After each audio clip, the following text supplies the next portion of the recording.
A reading from the book of Genesis, chapter 11. Then the Lord said to Moses, I will send only one more punishment on the king of Egypt and his people. After that, he will let you leave. In fact, he will drive all of you out of here. Now speak to the people of Israel and tell all of them to ask their neighbors for gold and silver jewelry.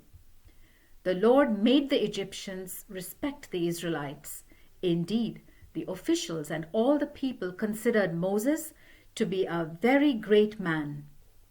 Moses then said to the king, The Lord says, at about midnight, I will go through Egypt, and every firstborn son in Egypt will die, from the king's son who is heir to the throne, to the son of the slave woman who grinds grain. The firstborn of all the cattle will die also.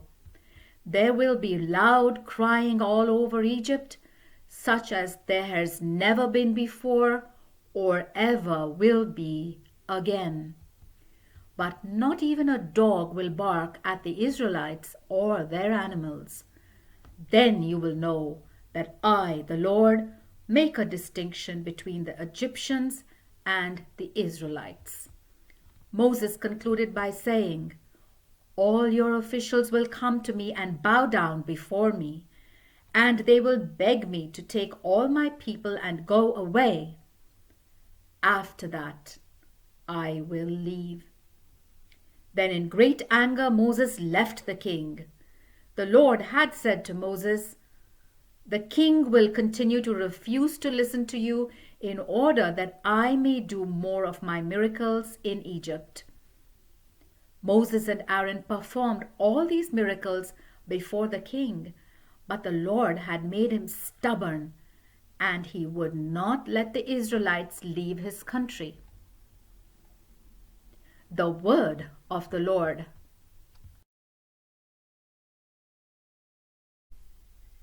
A reading from the book of Exodus, chapter 12. The Lord spoke to Moses and Aaron in Egypt. This month is to be the first month of the year for you. Give these instructions to the whole community of Israel. On the 10th day of this month, each man must choose either a lamb or a young goat for his household. If his family is too small to eat a whole animal, he and his next-door neighbor may share an animal in proportion to the number of people and the amount that each person can eat. You may choose either a sheep or a goat, but it must be a 1-year-old male without any defects. Then, on the evening of the 14th day of the month, the whole community of Israel will kill the animals. The people are to take some of the blood and put it on the doorposts and above the doors of the houses in which the animals are to be eaten. That night, the meat is to be roasted and eaten with bitter herbs and with bread made without yeast. Do not eat any of it raw or boiled, but eat it roasted whole, including the head, the legs, and the internal organs. You must not leave any of it until morning. If any is left over, it must be burned. You are to eat it quickly, for you are to be dressed for travel, with your sandals on your feet and your walking stick in your hand. It is the Passover festival to honor me, the Lord. On that night, I will go through the land of Egypt, killing every firstborn male, both human and animal, and punishing all the gods of Egypt. I am the Lord. The blood on the doorposts will be a sign to mark the houses in which you live. When I see the blood, I will pass over you and will not harm you when I punish the Egyptians.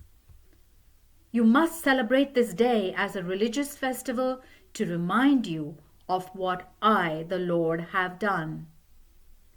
Celebrate it for all time to come. The Lord said, "For 7 days you must not eat any bread made with yeast. Eat only unleavened bread. On the first day you are to get rid of all the yeast in your houses, for if anyone during those 7 days eats bread made with yeast, he shall no longer be considered one of my people. On the first day and again on the 7th day, you are to meet for worship. No work is to be done on those days, but you may prepare food. Keep this festival because it was on this day that I brought your tribes out of Egypt. For all time to come, you must celebrate this day as a festival.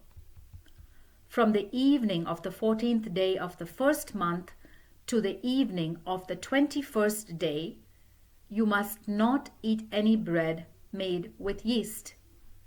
For 7 days, no yeast must be found in your houses, for if anyone, native born or foreign, eats bread made with yeast, he shall no longer be considered one of my people." Moses called for all the leaders of Israel and said to them, "Each of you is to choose a lamb or a young goat and kill it, so that your families can celebrate Passover. Take a sprig of hyssop, dip it in a bowl containing the animal's blood, and wipe the blood on the doorposts and the beam above the door of your house. Not one of you is to leave the house until morning. When the Lord goes through Egypt to kill the Egyptians, he will see the blood on the beams and the doorposts, and will not let the angel of death enter your houses and kill you. You and your children must obey these rules forever.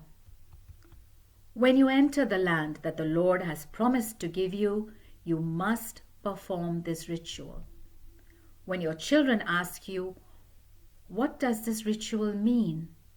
you will answer, 'It is the sacrifice of Passover to honor the Lord, because he passed over the houses of the Israelites in Egypt.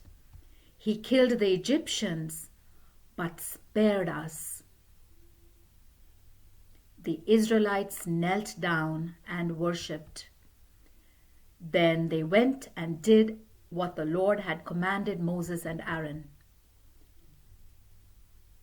At midnight, the Lord killed all the firstborn sons in Egypt, from the king's son who was heir to the throne to the son of the prisoner in the dungeon.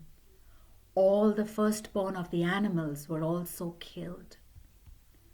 That night, the king, his officials, and all the other Egyptians were awakened. There was loud crying throughout Egypt, because there was not one home in which there was not a dead son. That same night, the king sent for Moses and Aaron and said, "Get out, you and your Israelites. Leave my country. Go and worship the Lord as you asked. Take your sheep, goats, and cattle and leave.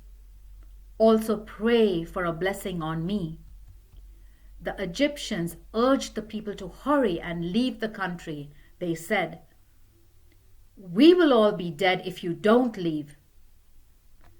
So the people filled their baking pans with unleavened dough, wrapped them in clothing, and carried them on their shoulders. The Israelites had done as Moses had said, and had asked the Egyptians for gold and silver jewelry and for clothes. The Lord made the Egyptians respect the people and give them what they asked for. In this way, the Israelites carried away the wealth of the Egyptians. The Israelites set out on foot from Ramesses for Succoth. There were about 600,000 men, not counting women and children. A large number of other people and many sheep, goats, and cattle also went with them. They baked unleavened bread from the dough that they had brought out of Egypt, for they had been driven out of Egypt so suddenly that they did not have time to get their food ready or to prepare leavened dough. The Israelites had lived in Egypt for 430 years. On the day the 430 years ended, all the tribes of the Lord's people left Egypt. It was a night when the Lord kept watch to bring them out of Egypt. This same night is dedicated to the Lord for all time to come as a night when the Israelites must keep watch. The Lord said to Moses and Aaron, "These are the Passover regulations. No foreigner shall eat the Passover meal, but any slave that you have bought may eat it if you circumcise him first. No temporary resident or hired worker may eat it. The whole meal must be eaten in the house in which it was prepared. It must not be taken outside, and do not break any of the animal's bones." The whole community of Israel must celebrate this festival, but no uncircumcised man may eat it. If a foreigner has settled among you and wants to celebrate Passover to honor the Lord, you must first circumcise all the males of his household. He is then to be treated like a native-born Israelite and may join in the festival. The same regulations apply to native-born Israelites and to foreigners who settle among you. All the Israelites obeyed and did what the Lord had commanded Moses and Aaron. On that day, the Lord brought the Israelite tribes out of Egypt. The word of the Lord.